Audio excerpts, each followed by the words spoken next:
Welcome again to my channel. This is Trev from Trevessence, and today we are going to be reading the book called Grace Under Fire by Julie Garwood. For those of you who have been with me, you will know that I do read several books that have been sent to me, and books that I have chosen from my own library of books.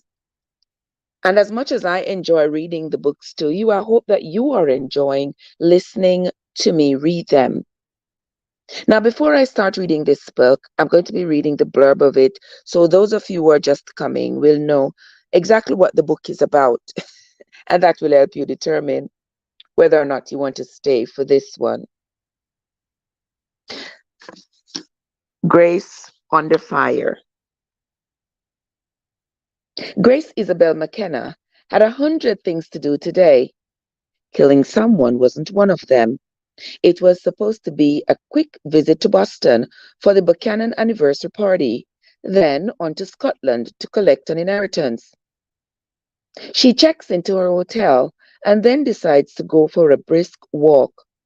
But after getting lost, she ends up with a wounded man stumbling into her arms and his shooter coming after them both. When she fires back in self-defense, she doesn't expect him to drop dead.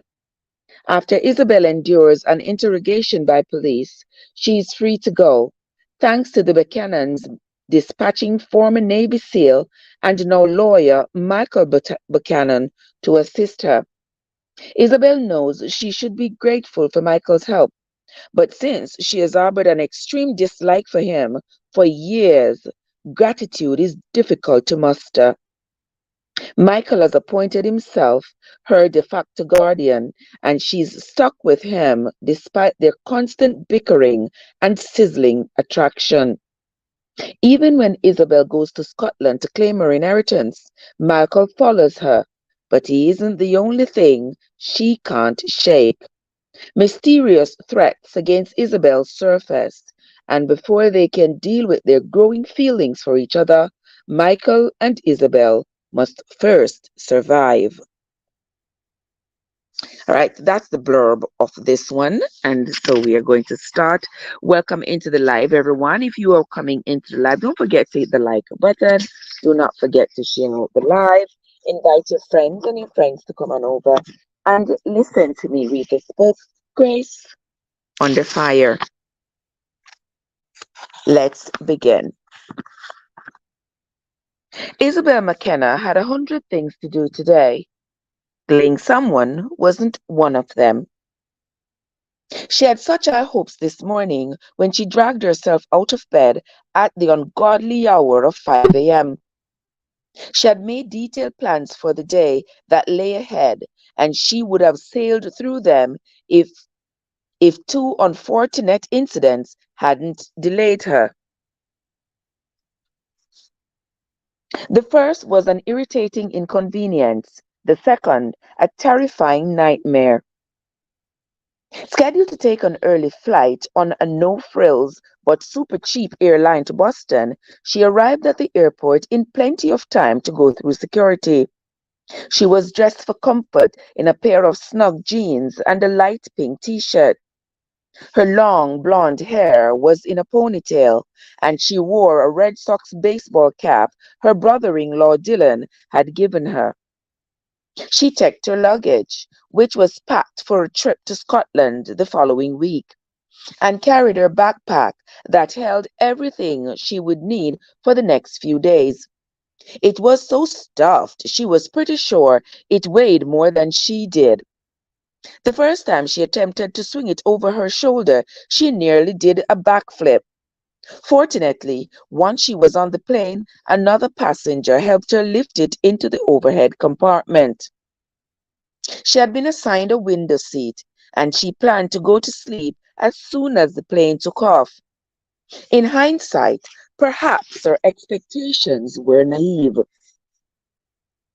From past experiences, she had learned that there was never anything smooth or easy about flying, and today was no exception. Once she boarded, she was trapped, and the flight that should have taken a little under 3 hours ended up taking 7.5, thanks to a fly by the seat of their pants airline and the mechanical problems they were sure maintenance could fix in no time at all. The captain made the passengers sit on the plane for 2 full hours before they were allowed to go back into the terminal to continue their wait while repairs were completed. After another grueling, after another grueling hour passed, they were told a relief plane was being flown in to take them to Boston. Apparently, the fix it in no time at all plane couldn't be fixed at all. It was a miserable flight. It began with Isabel plastered up against the window while two overly friendly college students in the seats next to her took turns hitting on her. They seemed to be in some sort of competition to hold her attention and get her phone number. One was in his seventh grade at a college in Arizona, his seventh year at a college in Arizona. In the course of his monologue, he sheepishly admitted he still didn't have enough credits to graduate. The other one was in his third year at Colorado State and had changed his major so many times he couldn't remember what it was now. Isabel thought maybe there was a little something extra baked into the cookies he was munching on. She was pretty sure he was stoned. Being polite to the non-stop talkers took effort, for exhaustion was pressing down on her, and no wonder. She had gotten only 3 hours of sleep the night before, and the last several weeks had been brutal, with papers due and finals to study for, not to mention packing up almost everything she owned and shipping it back home to Silver Springs, South Carolina, leaving only some of her clothes and personal items. Finally, graduation. She had hoped both of her sisters would be there for the ceremony, but Kara, the older of the two, was in the middle of a demanding medical residency and couldn't take time off from work to attend. Her other sister, Kate, and her husband, Dylan, were there to see her walk across the stage and get her diploma. She was on her way now to meet them at Nathan's Bay, Dylan's family home just outside Boston. Judge and Mrs. Buchanan, Dylan's parents, were celebrating their anniversary, and their big family was gathering for the occasion. Isabel was happy to be invited to the festivities. The Buchanans were so warm and welcoming, and she looked forward to a week of fun and relaxation. Then she and Kate were off to Scotland to see Glen McKenna, the property she would soon inherit from her crusty, and she had it on good authority, horribly mean great uncle. The land was located in the Highlands, and Isabel was anxious to see it. Kate and Dylan had given her the trip as a graduation present. After she returned from Scotland, her plans were uncertain. Maybe the trip would give her some insight into what her future would be. Once the plane was in flight to Boston, and the incessant chatters of her seatmates had died down, Isabel rested her head against the porthole window. She was feeling horrible. She had thrown up a couple of times, as a matter of fact, as soon as she had rolled out of her bed, and now her head was pounding. She closed her eyes and tried to sleep, but the drummer banging away on the inside of her eyelids wouldn't let up. She had no one but herself to blame for her misery. She shouldn't have gotten hammered last night. It was unlike her to overindulge, and yet, if she was being completely honest, it had been totally worth her aches and pains today. Leaning back against the headrest with her eyes still closed, she thought about how much fun she had had with her friends at Finnegan's, their favorite hangout a couple of blocks from campus. It had been a fantastic night. Damon, her friend since freshman year, had banged on her door at 9 o'clock, and for once in her life, she was ready. Since this was the last time she and all her friends would be together, she had decided to get dressed up. And because she was in the mood to look sexy, she wore her new royal blue v-neck dress that showed a little cleavage. Her only jewelry was a bracelet of stacked multicolored beads and a pair of gold hoop earrings. Instead of using hair clips to hold the thick curls away from her face, she had let them fall around her shoulders. No muss, no fuss. She opened the door wide for Damon to enter. As usual, he looked gorgeous. She often told him that he could be a model because of his perfect physique and profile. He was tall and lean with broad shoulders and enough muscles to fill out a t-shirt. When he smiled, women melted into pools of lust. And yet, as handsome as he was, Isabel had never felt a single spark of sexual attraction. As to that, she was beginning to think there might be an issue. In her 4 years at Winthrop College, she had never gone head over heels for any of the men she had dated. They were all fun to be with, and some were quite good looking, but there was never any electricity. Without some kind of sexual connection, she had refused to go to bed with any of them, which earned her a couple of unflattering nicknames. None of them fazed her. Some, in fact, made her laugh. Damon gave Isabel the once over and nodded his approval. I can't believe you are on time. Isabel grabbed her phone and keys, tucked them into her bag, and said, I'm always on time. You are just always early. Laughing, he gently nudged her out the door. After making sure it was locked, he followed her outside to his car. Are we going to pick up Lexi and Owen? She asked, referring to two of their closest friends. No, they are already at the club. Once they were on their way, she turned and put her hand on his arm. We are all going in different directions tomorrow. I'm really going to miss you, Damon. You have been such a good friend. I don't want you to forget me. He shook his head. That's not possible. You are unforgettable, Isabel. She could feel the tears coming and didn't want to become melancholy tonight, so she rushed to talk about something else. Want to hear a secret? Sure. We have known each other for a long time, and I've never told you my real name. On my birth certificate, I'm Grace Isabel McKenna. I'm told my father won an argument. He wanted Grace, and mother wanted Isabel.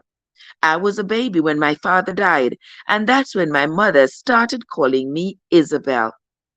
Grace is a beautiful name, Damon said, but I like Isabel better. There's something else I've never mentioned. On my next birthday, which is coming up soon, I'm going to inherit land in Scotland from my great uncle Compton. A lot of land, I'm told. It's called Glen McKenna, and I'm going to go see it next week. Land in Scotland? That's amazing. What are you going to do with land in Scotland? I'm going to sell it. Maybe after you see it, you'll want to keep it. Nah, I won't. I'm going to sell it and use the money to do something good. I've already received several calls from a man who wants to buy the land. He's really persistent. He told me he represents the Patterson Group and they'll pay a fair price. I'm not going to do anything until I see it, though. I will inherit it from my great uncle on my birthday, and there are stipulations he would like me to follow. What are they? He asked. I don't know. They're in a sealed envelope in the solicitor's office in Dunross, which is in Islands.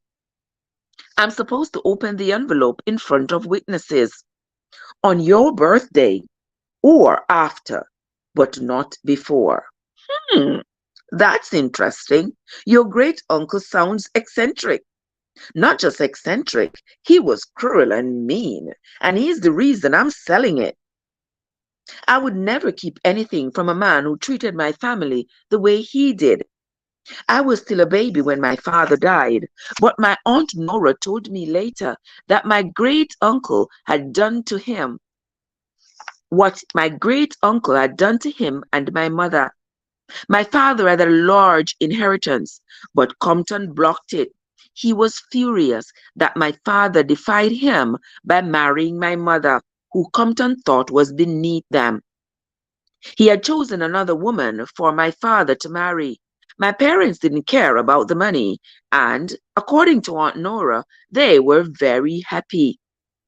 Then the accident happened. My father was critically injured, and the medical bills piled up before he died. Compton refused to release any of the funds, which would have relieved the burden from my mother. So that's why I could never take anything from him now, unless I can do something good with it. I don't get it. If he hated your family, why did he leave you an inheritance? It was in his will. He said he hadn't expected us to turn out well, but that he was surprised to discover we were well educated and cultured despite our mother. He also noted that all three of us had gone to private schools and were hard workers. I think he attributed our success to his bloodline. Even the inheritance was a sign of his vanity. I'm surprised you have never mentioned this before. What other secrets do you have? She wondered how he would react if she told him her great uncle had left a fortune worth well over $100 million to her sisters Kara and Kate, and that they gave it away to build a wing at the hospital where their mother spent her last days. The addition would have their mother's name on it, not exactly what their great uncle had in mind. Nothing I want to talk about. You must have had a rough childhood. Quite the opposite. I had a happy childhood. I always felt safe and loved. We were a normal family. We still are, even though it's just my two sisters, Kate and Kara, my brother-in-law Dylan, and me now. I'm not so sure you are normal, he teased. Yes, I am. And I'm not the only one with secrets. You have secrets too. Yeah? He glanced at her and said, Name one. Mia Davis. His hand tightened on the steering wheel. What about her? We dated for a while, then it was over and we moved on. No big secret there. She shook her head. Damon, I'm your friend. You can be honest with me. I am being honest with you. You know what I think? I think you are still in love with her. Maybe I was. I'm not anymore, though. Yes, you are. Before he could argue or get angry because she was pushing him to admit something he had kept buried, she rushed on. You could call her, take her out, and apologize. Why would I apologize? Because you were wrong. How do you know that? A calculated guess? Maybe. Smiling, she said, based on the fact that you're a man. The mood lightening with her outrageous remark, Damon laughed. I love all women, Isabel, especially you. The drive to Finnegan's took longer than usual. The streets were filled with students in a celebratory mood after the end of the term. Damon turned and took another route through the campus to avoid the crowd. It's open mic night, he suddenly remembered. Finnegan's is going to be packed. I hope Crowley isn't there. He's very nice, but he gets up on stage and tells his lame jokes, and it's almost impossible to get him to let someone else take a turn. He wants to be a professional stand-up comic so badly, but he's horrible. I hope he has something to fall back on. The trio's playing too. They start at 10. If they can get Crowley off the stage. Isabel had always thought the three graduate students naming themselves the trio was rather unoriginal. But who was she to judge? It worked for them. The three musicians would occasionally play backup for anyone courageous enough to get up in front of a crowd and sing. One played guitar, another played the keyboard, and the third played the drums. They were quite talented and could pick up a melody quickly and play just about anything. Isabel and all her friends had been going to Finnegan's since freshman year. Isabel had used the fake ID at first. She didn't feel she was doing anything illegal because she didn't drink alcohol. And yet she knew in a court of law her reasoning wouldn't stand up. Dylan, who just happened to be the chief of police in Silver Springs, wouldn't approve either. But when she wasn't about but then she wasn't about to tell him. Besides, once she had turned 21, it really wasn't an issue. Welcome into the live, everyone. Thank you all so much for coming. Brave Young Lion is here, Ricky is here, and so is Live with Misty. Good morning, everyone. Thank you so much for joining me. I'm reading the book Grace Under Fire this morning, a book written by Julie Garwood. Let's continue. In all the times she had been getting together with friends at Finnegan's, she had never gotten on stage. Damon and the others believed it was because she was shy and would be too embarrassed. It wasn't the truth, but she let them think it was. As if reading her thoughts, Damon said, "Think you'll get on stage and tell a joke or sing a song tonight?" "Probably not. You have said those exact words every time I've asked you that question. It's never going to happen, is it?" Since tonight was their last night together, the answer was obvious. Probably not. Damon turned into the lot next to Finnegan's, eyeing the perfect parking space. He shot forward to get it before anyone else could. She looked around at all the cars and said, "You are right. The club's going to be really packed tonight." He wasn't paying much attention to her now, concentrating on backing his beloved Porsche between two cars, leaving enough room so the doors could open without dinging on either side. Satisfied, he put the car in park and carefully opened his door. Yes, it's going to be crowded and loud inside, so if you want to have SE with me tonight, now would be the time to tell me. That came out of nowhere. That's odd. What would your girlfriends say? His grin was downright salacious. They'd understand. As they walked side by side across the lot, he slipped her arm through his. "Do you think you'll ever settle down and get married?" she asked. "Doubtful. What about you?" "Doubtful. Have you figured out what you're going to do when you get back to that tiny town you lived in?" Silver Springs isn't tiny," she protested. "And to answer your question, I still don't know what I'm going to do. And no, I don't want to talk about it. At least, not tonight." Winsome and we unlock are in the place. Good morning, my loves. How are y'all doing? Hope you're having a great Saturday morning. Welcome. Thank you all so much for coming into this reading this morning. She couldn't stop thinking about it, though. Now that her education was over, it was time to settle into a career. She knew she should take the next step, but there was an intangible force holding her back.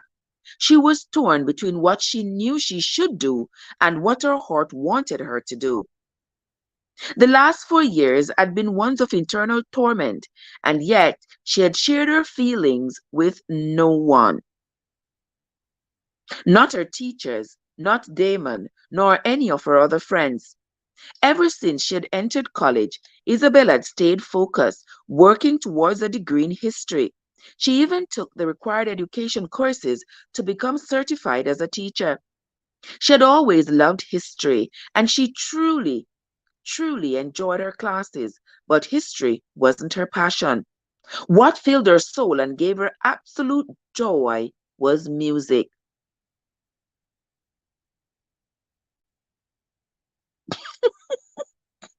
Yes, Winso. It's right beside me, and I'm getting to it at 7.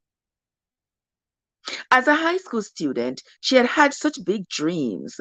Every waking minute seemed to be filled with music in one way or another. When she wasn't singing, she was playing the piano or the guitar. And when she wasn't playing, she was writing songs. She performed in public several times, small events with no more than 30 to 40 people. And the reaction was always positive. The reviews were always glowing. Everyone seemed to love her songs. Plans for her future were centered on music, and college was going to give her the training that would set her on the path to a music career. Her senior year at Assumption High had begun with exciting possibilities and hopes. But then everything changed when her mother got sick. Once the horrible disease grabbed hold of her mother, it wasn't going to let go. Isabel would never forget those painful months going back and forth to the hospital, holding her mother's hand during chemo, being so scared, and all the while silently praying for a miracle. God didn't give her one. During the final days in the hospital, the three sisters kept watch by their mother's bedside. Kira and Kate would periodically leave to attend to responsibilities, but Isabel never left. She was holding on to every precious moment with all her might. Her mother was so weak she could barely speak, but she had so much she wanted to say to her girls, especially Isabel. On one of the occasions they were alone together, her mother reached for Isabel's hand and made a request that would change Isabel's future. Telling her how proud she was of her, her mother then asked Isabel to make a promise. She knew her daughter had grand dreams of becoming a songwriter and performer, but she was afraid of the heartache and struggle such a path would bring, and so she asked Isabel to forego her dreams until she finished college. She insisted it wasn't because she didn't have any faith in Isabel, though Isabel doubted she was telling the truth. But her mother wanted security for her daughter, and so she asked her to put aside the music and major in a subject that was more practical, one that would give her something to support herself if her dream fell through and she didn't succeed. Her mother wouldn't rest until Isabel gave her her word. After her mother died, Isabel felt she had lost her bearings. For a brief time, she rationalized that she could still study music, maybe make it part of her minor degree. But then her mother's words came back to her, and she knew that was not what was asked of her, not what she had agreed to. Even though her world seemed so unsettled, there was one thing Isabel was sure of. She had made a vow, and she would keep it. She didn't tell her sisters about it. They might try to interfere. This was something between her and her mother. As difficult as it was for her, Isabel stayed true to her promise. The music was still inside her, but once she was in college, she silenced it. The only thing she sang her the only time she sang her songs was in the shower when she knew no one else was around, and even then she didn't belt it out the way she wanted. None of her friends knew she could sing or that she wrote music. It was another one of her secrets. Somewhere along the way, her game plan and her confidence vanished. If she if her own mother didn't believe in her, why would anyone else? Maybe it was all part of growing up, or maybe it was just time for her to abandon her foolish dreams. She didn't have the faintest idea what she was supposed to do now. Her grand plans had been demolished. At least she had her degree in history, and it was a subject she truly enjoyed. She would never regret that. Maybe someday she'd be able to teach it and make others appreciate it as much as she did, even travel to some of the great historic ruins she had read about. It was time for her to make some decisions. She might be heading to a different direction than she had planned, but that didn't mean she couldn't still make music a part of her life. Even though she didn't sing publicly, she still continued to write songs. She had notebooks filled with them. More were on her laptop taking up memory. Before she became Before she began saving them to the cloud, she had saved them on flash drives. So here you know this book was written recently because talking about flash drives and, and saving to the cloud, you know this is not an old book. In fact, it was copyrighted last year. So I'm going to have to do a few more checks on this one to see um, how the copyright is on it, because sometimes newer books sort of have copyright against its reading and older books don't. But either way, we are reading. I'm reading, you are listening. We are reading. Before she began saving them to the cloud, she had saved them on flash drives. She used whatever she could get her hands on when a lyric or melody came to her. One of these days, she'd take the time to put them all together. Then what? Once the busy work was done and she had them all in one place, what would she do with them? She was pulled from her thoughts about the future when Larry, the bouncer for the club, called out to her. He stood in front of the double doors. Only those he allowed got inside. The others stood behind a corded velvet rope. On Friday and Saturday nights, the line went halfway around the block. Larry was a big man with an even bigger smile for those he liked, and Isabel was at the top of his list. His eyes lit up when he saw her. Hi, darling. Ready to have some fun tonight? Damon slapped a folded $20 bill in his hand and responded, Yes, darling, I'm ready. Grinning, Larry held the door open, and as Damon walked past, he whispered, Smart ass, and then laughed.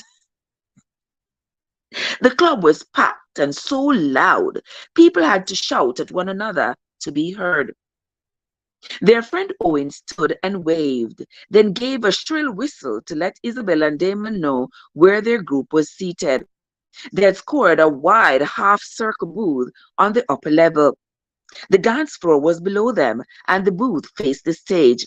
A popular DJ was running the show now, playing one song after another. The floor vibrated to the beat. The club routine was always the same. It would get quiet during the break at 10 while the trio set up, and then the racket would begin again. A happy racket, Isabel thought, because everyone would pour onto the floor. There were 3 other couples in the booth, and after greeting everyone and trying not to laugh to Joanne's platinum blonde hair, her freshman year roommate changed the color of her hair at least once a month. Isabel sat on the end across from Damon and ordered a beer.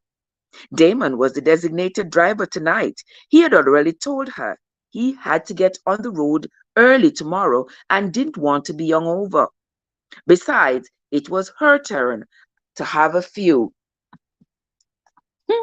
You know how it is when you go to college. The young people, at least, they drink and they get into clubs with fake IDs and all that stuff. It seems to be an American culture. Let's continue. After a couple of hours of laughing and reminiscing about their years together, Isabel was beginning to feel lightheaded. She should have stopped after 2 beers and switched to a non-alcoholic beverage, but she didn't.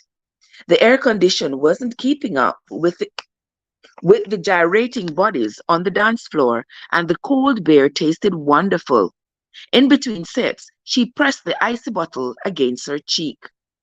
The trio had set up on stage. So far, 4 brave souls, all men, had taken turns standing in front of the crowd and singing. None of them was any good. There was some half-hearted clapping after each one was finished. Then Crowley demanded to take a turn. Everyone near the stage tried to stop him. He wasn't the least bit talented, but he was certainly tenacious, and he all but clawed his way up onto the steps. All right. Some of the regulars obviously recognized him and began to moan and groan quite loudly before he even began his routine. Others outright booed him. Their reaction didn't faze him though. He told one he told one awful joke after another. Isabel lost count of the number of beers she drank, and by the time Crowley was being pulled off the stage by management, vowing he was only taking a break, she was feeling no pain. Can you believe that guy graduated? He's such a moron, Owen commented. I can't believe all of us have graduated, Damon said. A small voice in Isabel's head whispered something to her beer-soaked brain. She had graduated. Graduated. There was so much meaning in that single word. For the last 4 years, she had kept her vow to her mother. No singing, no music. The promise had been fulfilled, and now she was free of the obligation. Had she done the right thing? Isabel didn't know if she should be happy or sad. She glanced at the smiling faces that surrounded her and decided to focus on the happy. She would deal with any sad thoughts another time. Tonight was a night to celebrate with her friends. Ha! I'm nervous too, Ricky. I'm wondering too if she is just do it. Just do it, Isabel. After several more people tried to win over the crowd, Lexi announced she was going to take a turn on the stage. She slaughtered an old Taylor Swift song. You know this book is reset, talking about Taylor Swift. She slaughtered an old Taylor Swift song. Then Owen and the others started nagging Isabel to give it a try. All of us, all of us have humiliated ourselves on that stage, and this is our last night together, Owen reminded. You should give it a go, Damon insisted. They waited for her to decline, just as she had done every other time any of them had asked. Isabel set her beer on the table. Okay, okay, I'll take a turn. All of them looked stunned for a brief second. Then they all laughed. They obviously didn't believe her until she stood up, swayed a bit, got her balance back, and headed to the stage. You are bluffing, Lexi shouted as Isabel zigzagged her way through the crowd.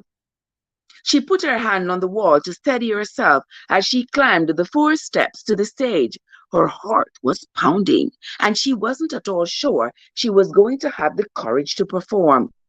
Finally reaching the center of the stage, she turned to the 3 musicians and asked to borrow a guitar, telling them she would like to sing a song she had written. The guitar player handed her his guitar.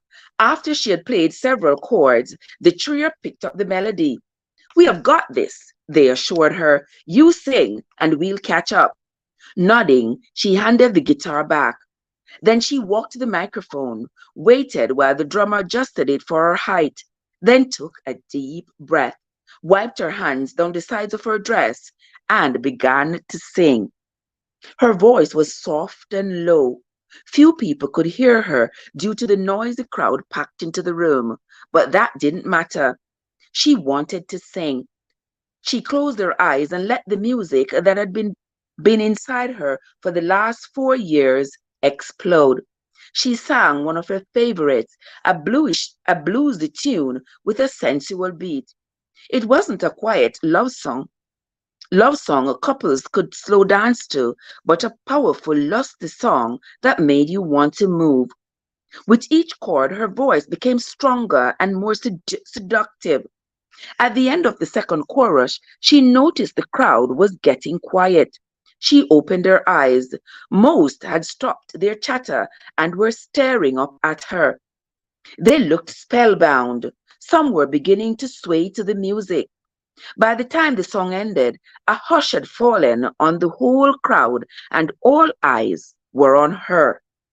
For Isabel, the silence seemed to last a full minute, and then the crowd suddenly erupted into cheers. The sound was deafening. Bewildered and feeling a bit dizzy, she couldn't understand what was happening. She turned to the trio and didn't know what to think, for all three were standing and clapping and cheering. Her head spinning now, she slowly walked down to the dance floor where the crowd swamped her, tugging and pulling to get her attention. Damon met her in the middle of the dance floor and got her back to their friends by arm blocking the way. By the time she scooted into the booth, her adrenaline was fading, her hands were shaking, and she was feeling limp.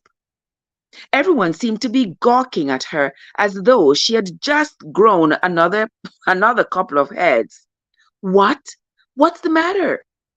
What's the matter? Owen asked with a good bit of incredulity. Are you kidding me? Did you know you could sing? Of course she knew, Lexi argued. How could she not know? Isabel, you brought the house down, Joanne said, as though she were announcing the most astonishing news. Isabel shook her head, but that only made the dizziness come back. Everything was being obscured by the fog that enveloped her. She remembered the crowd screaming, but believed her friends were exaggerating. Damon seemed Damon seemed the most awestruck of all of them. He was frowning at her like someone who had never seen her before and couldn't quite decide who or what she was. Are you angry? She asked. And when he told her no, she smiled and said, I think I drank too much. I should go home now. No, no, no, not yet, Owen argued. It's only a little past midnight. After some coaxing from the rest of the table, she decided she could stay a bit longer, and so she ordered another beer. Her friends continued to stare at her in such an odd way, it made her uncomfortable. What was the matter with them? You have a dynamite voice, Lexi Bird. It's so husky and sexy, Owen added. Embarrassed, she said, Thanks. Now can we talk about something else? That was easier said than done. People kept stopping by the booth to tell her how great she sounded. An older man in a sports coat, obviously not one of Finnegan's usual patrons, handed her a card and told her not to sign any contracts without gaining legal advice first. He was an attorney, and he would be happy to represent her when all the offers started pouring in. Offers? Offers for what? She couldn't imagine what he was talking about, but she thanked him all the same. For the next 2 hours, the friends continued to reminisce about all the fun times they had shared, but by 2 a.m., the crowd had thinned out and it was time for them to separate. They hugged one another tightly and promised to stay in touch. Damon walked Isabel to his car, taking very slow steps just to make sure she wasn't going to throw up when he poured her into the passenger seat and clipped the seat belt. Once back at the tiny apartment she shared with two third-year students, he helped her climb the stairs, then kissed her on her forehead and said, If you ever need me, all you have to do is call or just show up at my door. All the way to Los Angeles? Yes, all the way there. I'll text you my code to get in. I'll be your safety net, okay? That would be nice. He laughed. I doubt you remember any of this. Now get you some sleep. And with that, he was gone. That's the end of chapter 1 of the book, Grace Under Fire. I hope you all enjoyed the reading of this book this morning. I thank you all so much for coming. I enjoy bringing this book to you, and I hope that as much you enjoyed listening to me read this book. Once again, I want to say thanks to everybody who came in, Ricky and Winsome, and Brave Young Lion, We Unlock Nation, Felicia. How are you doing, my love? And Life with Misty was here as well, and so too were others in the background. I want to say thanks to all of you for coming in. I sincerely appreciate your support. But that's going to be it for me this morning. Until next time, this is Trev from Trev Essence, where your journey matters.